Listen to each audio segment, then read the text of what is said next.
सोचो अगर अमेरिका अकेला हो और सामने हो पूरा नेटो। ये सिर्फ एक कंट्री वर्सेस कंट्री नहीं होता, ये होता है दुनिया के सबसे बड़े मिलिट्री अलायंस के खिलाफ एक सुपर पावर। ग्रीनलैंड दुनिया का सबसे बड़ा आइलैंड है जो ऑफिशियली किंगडम ऑफ डेनमार्क का हिस्सा है। पॉपुलेशन कम है लेकिन स्ट्रेटेजिक इंपॉर्टेंस बहुत ज़्यादा। ग्रीनलैंड का लोकेशन ऐसा है कि नॉर्थ अमेरिका के बिल्कुल पास, आर्कटिक ओशन के सेंटर में, यूरोप और रशिया दोनों के बीच। इसी वजह से ग्रीनलैंड सिर्फ एक आइलैंड नहीं बल्कि ग्लोबल सिक्योरिटी का की पॉइंट बन चुका है। यूनाइटेड स्टेट्स का ग्रीनलैंड में पहले से ही मिलिट्री प्रेजेंस रहा है, जैसे थूले एयरबेस जो मिसाइल वार्निंग और स्पेस सर्वेलेंस के लिए यूज़ होता है।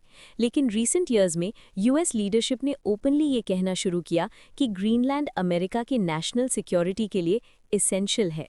इंटरनेशनल फोरम्स और मीडिया इंटरैक्शंस में यूएस ऑफिशियल्स ने रिपीटेडली ये पॉइंट रेज किया कि आर्कटिक रूट्स फ्यूचर ट्रेड के लिए इंपॉर्टेंट है। रेयर अर्थ मिनरल्स का कंट्रोल स्ट्रेटेजिक एडवांटेज देता है और ग्रीनलैंड के बिना आर्कटिक डोमिनेंस मुश्किल है।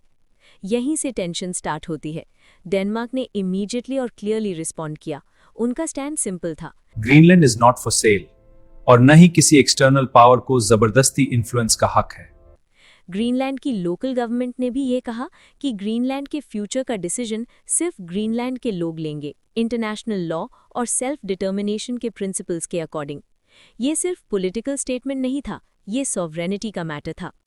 इस इशू पर यूरोप ऑलमोस्ट एक वॉइस में खड़ा हो गया।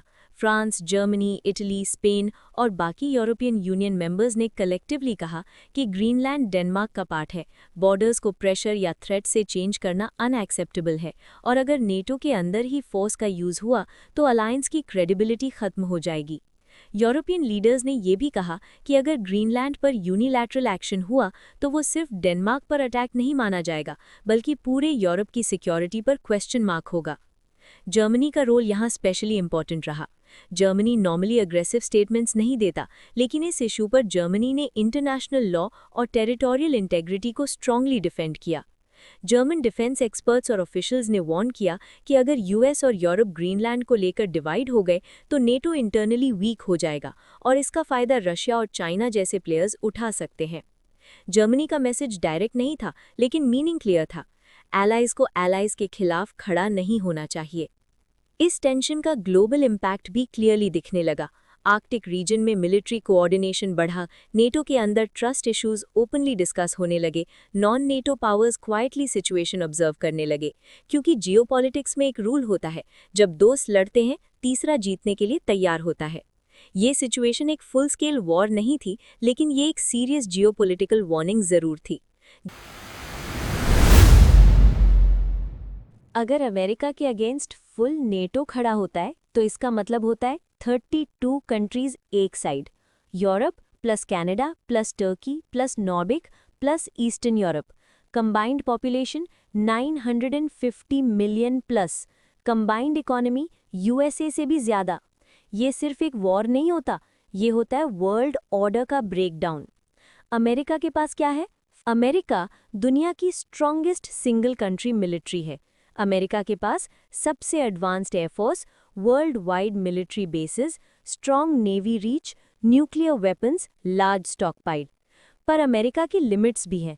अकेला फाइट कर रहा होता है, सप्लाई लाइंस ग्लोबल प्रेशर में होती है, इकोनॉमी पे सैंक्शंस का हेवी इम्पैक्ट पड़ता है, पॉलिटिकल आइसोलेशन ग्रो होता है। सुपर पावर होने का मतलब ये नहीं होता कि वो हर डायरेक्शन से प्रेशर हैंडल कर सके। नेटो के पास क्या है? Collective power. NATO individually strong नहीं, कलेक्टिवली डेंजरस है। नेटो के पास multiple modern air forces, large standing armies, industrial production capacity, shared intelligence, multiple fronts, land, sea, air और सबसे इंपॉर्टेंट, अमेरिका के खिलाफ नेटो को डिफेंसिव लेजिटिमेसी मिलती है। इसका मतलब ज़्यादा कंट्रीज सपोर्ट करती हैं, ज़्यादा इकोनॉमिक बैकिंग होती है, ज़्यादा डिप्लोमेटिक कवर होता है। अगर न्यूक्स का सवाल आता है तो सीरियस टर्न। यहाँ पे कहानी बैटलफील्ड से निकलकर सिटीज तक आ जाती है। न्यूक्लियर वेपन्स का यूज़ मिलिट्री जीत के लिए नहीं होता, फियर और डिस्ट्रक्शन के लिए होता है। अगर न्यूक्स का यूज़ होता है, सिटीज मिनट्स में ख़त्म हो जाती हैं, infrastructure collapse, hospitals, power, water सब बंद, मिलियन सिविलियंस डायरेक्टली अफेक्टेड, और सबसे इंपॉर्टेंट, एक न्यूक का जवाब न्यूक होता है। इस पॉइंट के बाद कोई विनर नहीं होता, सिर्फ सर्वाइवर्स होते हैं। सिविलियंस सबसे बड़ी प्राइस। इस वॉर में यूरोप के मेजर सिटीज अनसेफ, अमेरिका की सिटीज भी सेफ नहीं, रेफ्यूजीज मिलियंस में, food crisis global, economy decades पीछे चली जाती है। ये वॉर सिर्फ सोल्जर्स का नहीं होता, ये नॉर्मल लोगों की जिंदगी तोड़ देता है। तो जीतेगा कौन? ऑनेस्ट आंसर, मिलिट्री सेंस में शॉर्ट टर्म अमेरिका ज्यादा डैमेज कर सकता है, एडवांस टेक की वजह से fast strikes possible. Strategic sense में लॉन्ग टर्म अमेरिका सस्टेन नहीं कर पाता, नेटो आउटलास्ट करता है, economy plus man power plus legitimacy NATO के साथ होती है। न्यूक्लियर सेंस में कोई जीत नहीं होता, सिविलाइजेशन हार जाती है। अमेरिका वर्सेस नेटो का वॉर जीतने का क्वेश्चन नहीं है, ये सवाल है दुनिया कितनी बच पाएगी। इसलिए रियल वर्ल्ड में पावर का यूज जीत के लिए नहीं, बल्कि वॉर को रोकने के लिए होता है। इस डॉक्यूमेंट्री का वॉर सेक्शन एक फिक्शनल और इमेजिन सिनेरियो था, जो सिर्फ जियोपॉलिटिकल अंडरस्टैंडिंग के लिए दिखाया गया। इसका मकसद किसी रियल कॉन्फ्लिक्ट को प्रिडिक्ट या प्रमोट करना नहीं था, बल्कि ये दिखाना था कि पावर, डिप्लोमेसी और ग्लोबल कॉन्सिक्वेंसेस का बैलेंस कितना फ्रेजाइल होता है, जहां डिसीजंस बैटलफील्ड से पहले दिमाग और जिम्मेदारी से लिए जाते हैं।